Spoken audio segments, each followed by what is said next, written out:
창세기 4장 8절로 15절까지의 말씀입니다. 창세기 4장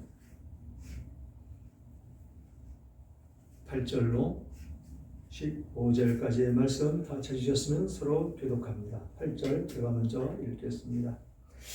가인이 그의 아우 아벨에게 말하고 그들이 들에 있을 때에 가인이 그의 아우 아벨을 쳐 죽이니라. 여호와께서 가인에게 이르시되 내 아우 아벨이 어디 있느냐? 그가 이르되 내가 알지 못하나이다. 내가 내 아우를 지키는 자니까. 이르시되 내가 무엇을 하였느냐? 내 아우의 핏소리가 땅에서부터 내게 호소하느니라. 땅이 그 입을 벌려 내 손에서부터 내 아우의 피를 받았은즉 내가 땅에서 저주를 받으리니. 내가 밭을 갈아도 땅이 다시는 그 효력을 내게 주지 아니할 것이요 너는 땅에서 피하여 유리하는 자가 되리라. 가인이 여호와께 아뢰되 내 죄벌이 자기가 너무 무거우니이다. 지기가. 주께서 오늘 이 지면에서 나를 쫓아내시온즉 내가 주의 낯을 배웁지 못하리니 내가 땅에서 피하여 유리하는 자가 될지라. 무릇 나를 만나는 자마다 나를 죽이겠나이다. 여호와께서 그에게 이르시되 그렇지 아니하다. 가인을 죽이는 자는 벌을 7배나 받으리라 하시고 가인에게 표를 주사 그를 만나는 모든 사람에게 죽임을 면하게 하시니라. 아멘. 아멘.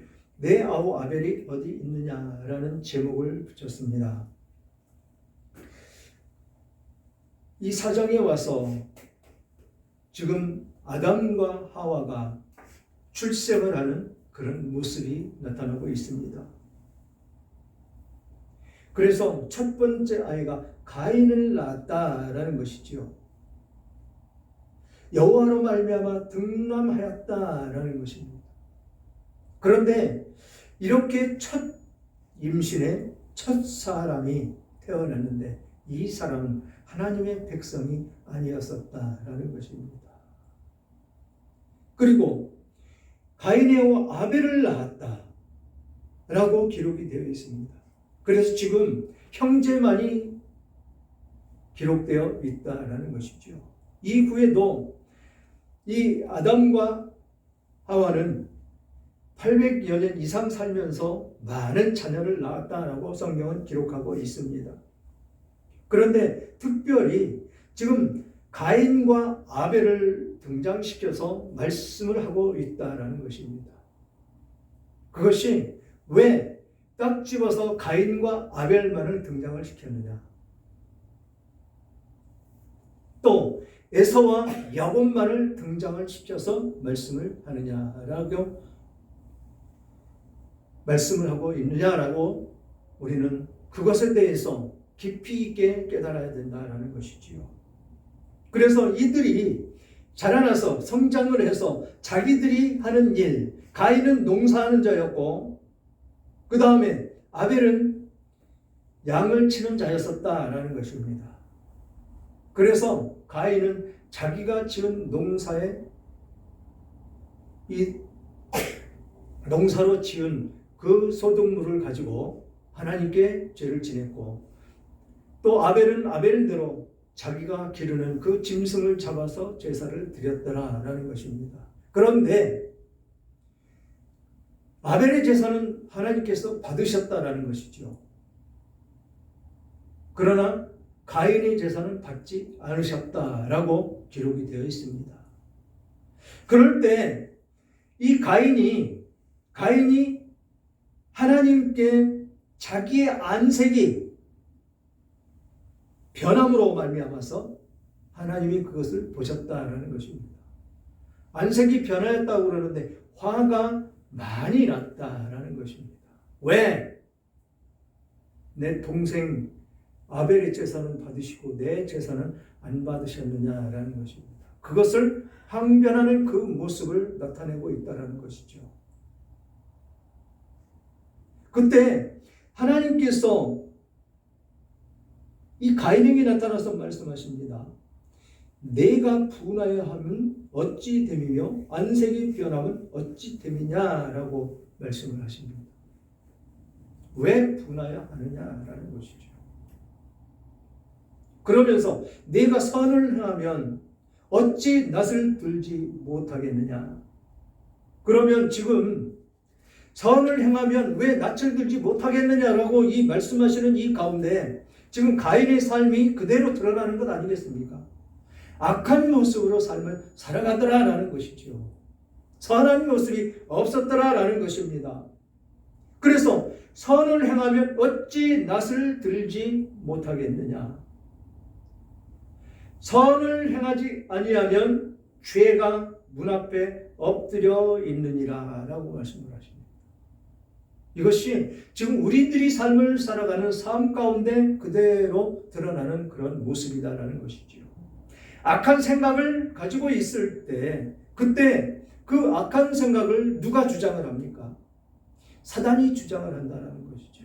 악한 생각, 부정적인 생각, 그런 생각을 가지고 있을 때 그때 사단은 틈을 탄다라는 것입니다. 틈을 타서 그 악한 생각을 가진 그대로 죄를 짓게 만든다라는 것입니다. 그래서 하나님이 뭐라고 말씀하십니까?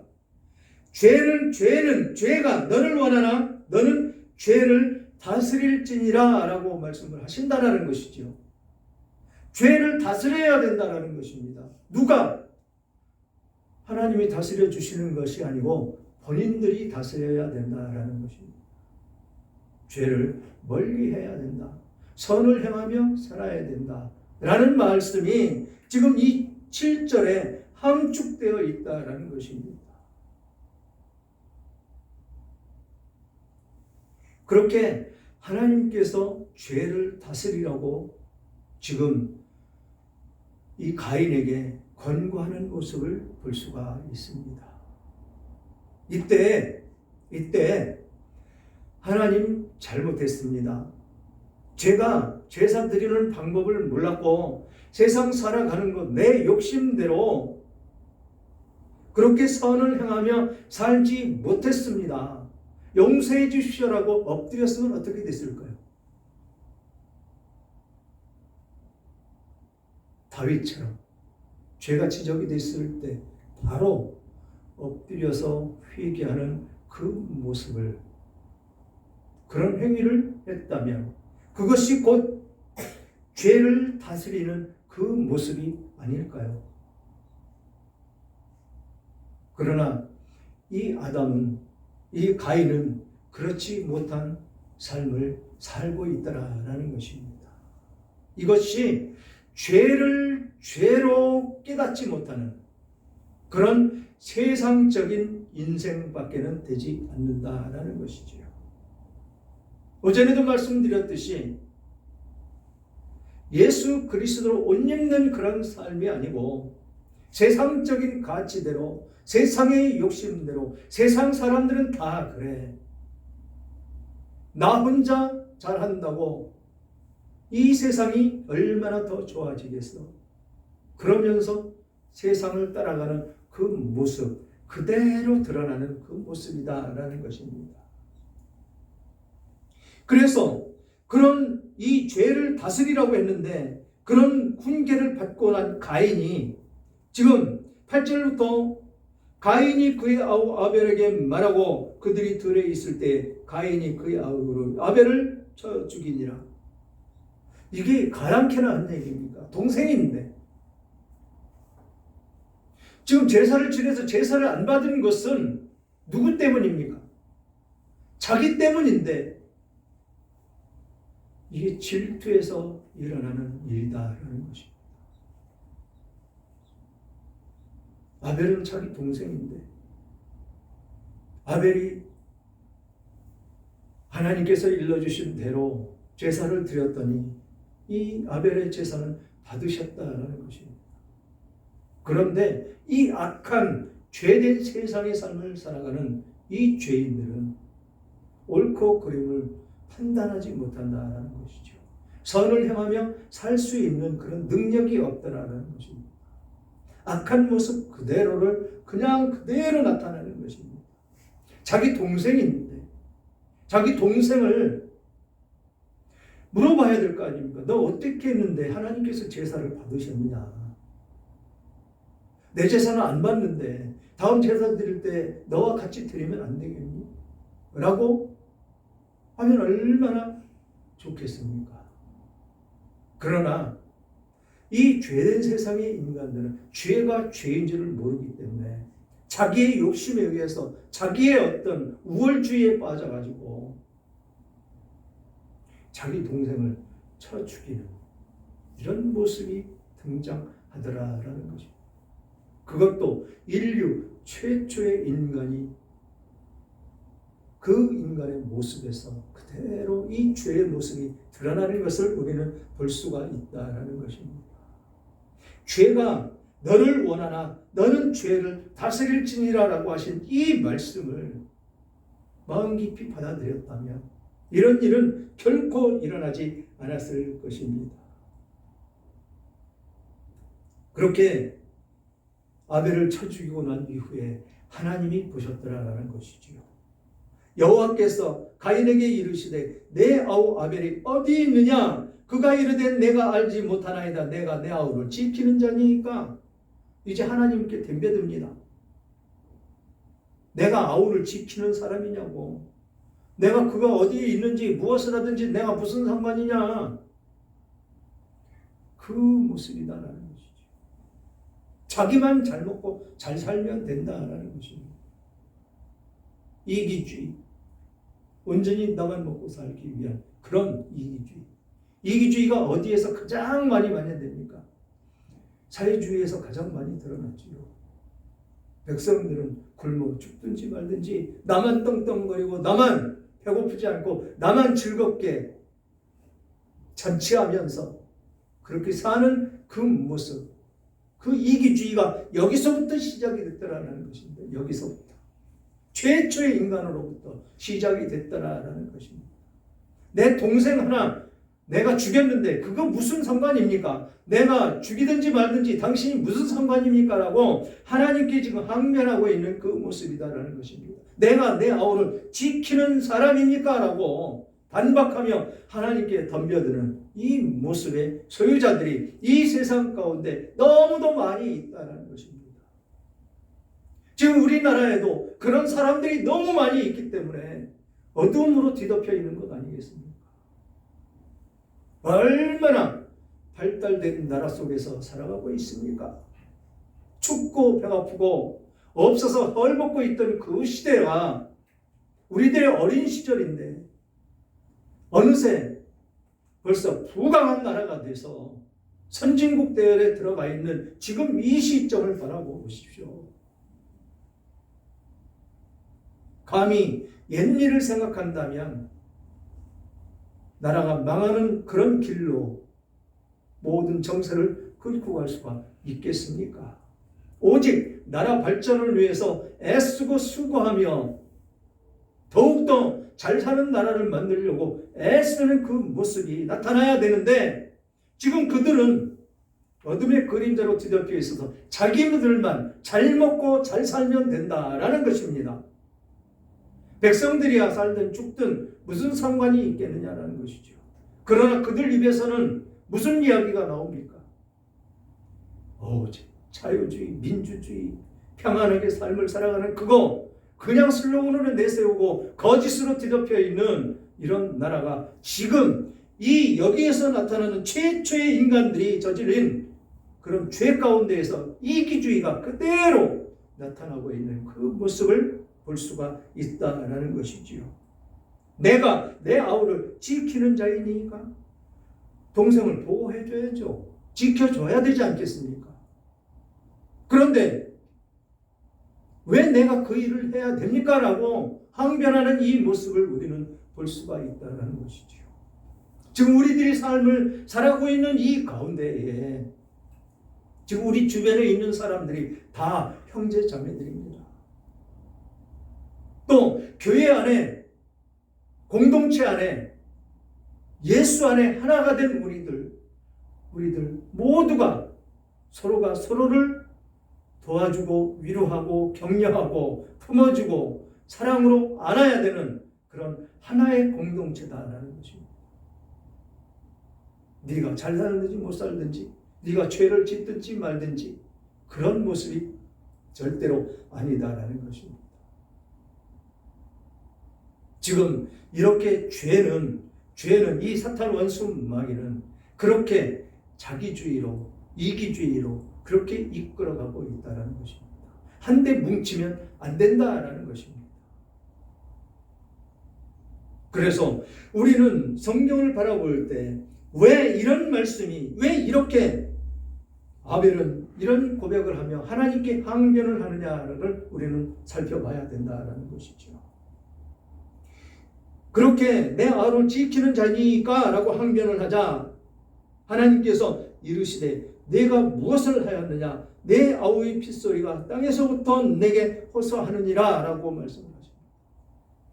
보셨다라는 것이죠. 땅에 이 아벨이 흘린 피가 적셔져 있다는 것입니다. 그러면서 땅이 그 입을 벌려 내 손으로부터 내 아우의 피를 받았은즉 내가 땅에서 저주를 받으리니, 이제 가인을 저주하십니다. 하나님께서 저주하시는 그 모습을 볼 수가 있다는 것이죠. 땅에서 저주를 받을 것이다. 너는 땅에서 무슨 소산을 낼 수가 없는 그런 사람이 될 것이다 라는 것입니다. 우리 인간들이 삶을 살아가는데 땅과 더불어 살지 않으면 살아갈 수가 없습니다. 그렇게 저주를 하시고 난 다음에 12절에 내가 밭을 갈아도 땅이 다시는 그 효력을 내게 주지 아니할 것이요 너는 땅에서 피하여 유리하는 자가 되리라. 땅을 갈아서 농사를 지을지라도 그 효력이 이 가인에게는 나타나지 않는다는 것입니다. 엄청난 큰 저주입니다. 그래서 뒤에 가면 이 가인의 후손이 나오는데 가인의 후손이 무엇을 하냐면 철과 구리, 그것으로 먹고 사는 그런 족속을 이루는 모습을 볼 수가 있습니다.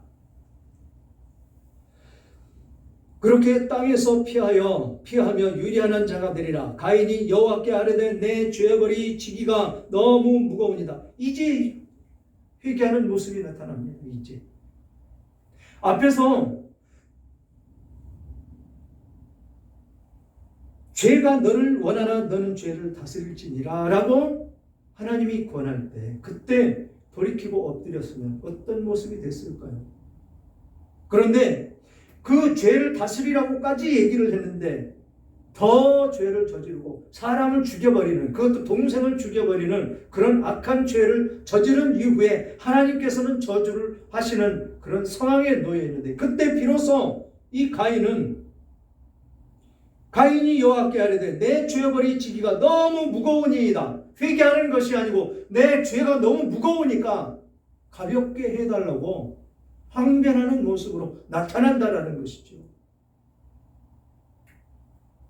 하나님 잘못했습니다. 내가 이렇게 해서 큰 죄를 저질렀습니다. 라고 납작 엎드리는 거 아니고 내 죄벌이 지기가 너무 무거우니까 가볍게 해주세요. 이게 죄인들이라는 것이죠. 그러니까 죄를 그렇게 큰 죄를 저질러 놓고 법정에서 어떻게든지 그 죄를 모면해 보려고 온갖 수단과 방법을 가리지 않고 엄청난 변호사비를 들여서 내 죄를 가볍게 하려고, 죄를 졌으면 죄값을 달게 받는 것이 인지상정입니다. 그러나 지금은 이 시대는 죄가 뒤덮여 있는 세상이라서 어떻습니까?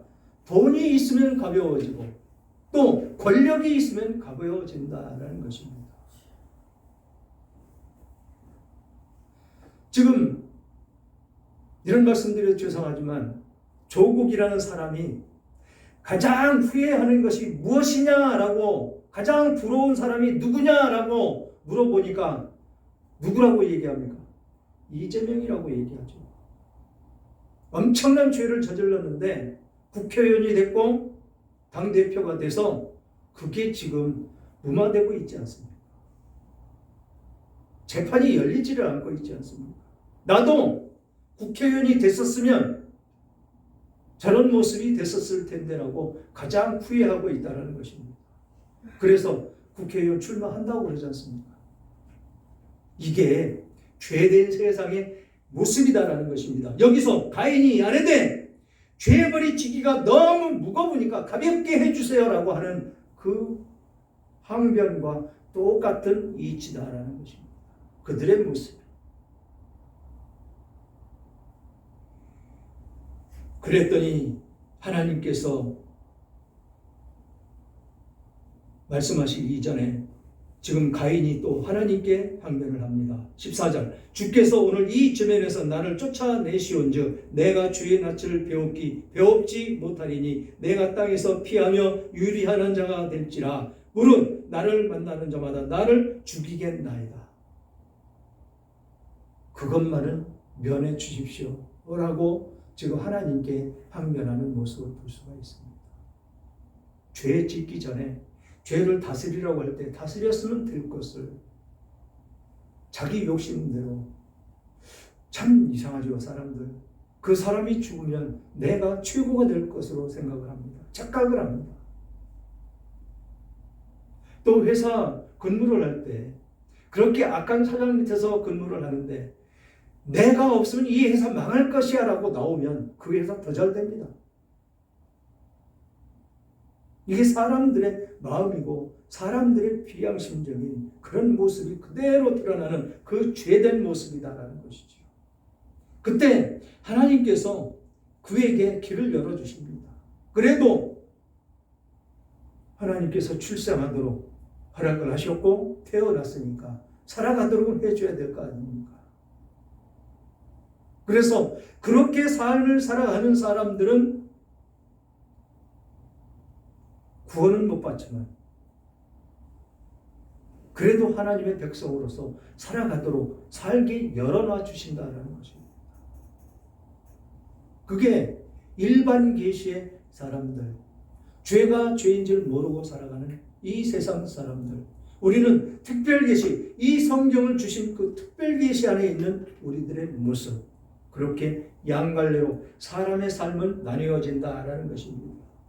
그래서 여호와께서 그에게 이르시되 그렇지 아니하다. 가인을 죽이는 자는 벌을 7배나 받으리라 하시고 가인에게 표를 주사 그를 만나는 모든 사람에게 죽임을 면하게 하시니라. 지금 저주한 그대로 땅을 갈아도 그 땅이 효력을 나타내지 않을 것이고 땅에서 피하여 유리하는 자가 되라.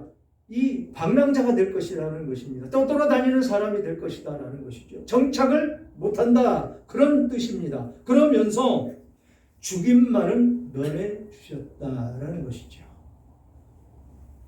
죄를 동생을 죽이고 하나님을 배교하는 그런 죄는 졌지만 죽임만은 면하게 해 주시는 하나님이시다라는 것입니다. 이게 하나님이 지금 이 세상 가운데 모든 인간들에게 베풀어 주신 그런 은혜와 사랑이다라는 것이죠. 일반 계시 받은 사람도 똑같이 하나님이 이른 비와 늦은 비를 주셔야 농사가 잘 돼서 먹고 사는 것이고 또 태양을 골고루 주셔야 농사가 잘 돼서 따뜻하게 겨울을 지낼 수 있는 모습이 된다는 것입니다. 이 계시는 특별 계시 받은 우리들과 이 세상 사람들, 일반 계시를 받은 사람 모두 적용해서 받는 삶이다라는 것입니다. 거기에 지금 가인에게 향한 모든 것, 그것이 일반 계시를 받은 일반 사람들에게 주시는 계시대로 삶을 살아가게 하는 그 모습이다라는 것입니다.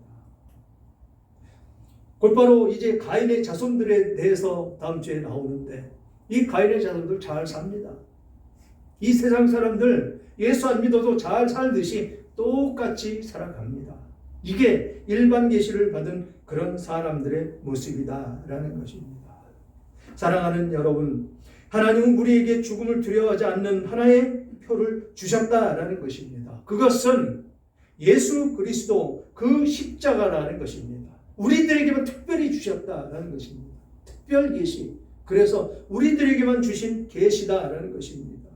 그래서 우리를 불안하게 하고 늘 죽음의 공포와 심판의 두려움 속에서 살게 하는 죄의 문제를 예수 그리스도의 십자가의 피, 그 피를 흘려 죽으심을 인하여 다 해결해 주셨다라는 것입니다.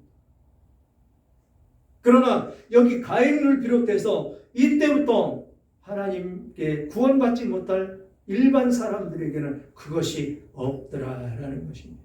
영원한 생명은 그들에겐 없다라는 것입니다. 영원한 생명이 있습니다. 있기는 있는데 그들은 고통과 아픔과 이루 말로 형용할 수 없는 그런 미래가 그들에게는 펼쳐져 있더라라는 것입니다. 그래서 우리에게 그 십자가만 붙들고 살아가라고 하나님께서는 말씀을 하십니다. 우리 주님께서 피 흘려 죽으신 그 십자가를 붙들고 있으면 아무도 우리를 죄인이라고 그렇게 우리들을 정죄하지 않는다라는 것입니다. 그래서 그것들로 인해서 우리들을 두렵게 할 수가 없다라는 것이죠. 우리 주님께서 피 흘려 죽으신 그 견고한 십자가가 우리에게 있기 때문에 그렇다라는 것입니다. 그 십자가만 붙잡고 그 십자가의 길만 따라가는 여러분들 모두가 되시기를 주님의 이름으로 축원합니다.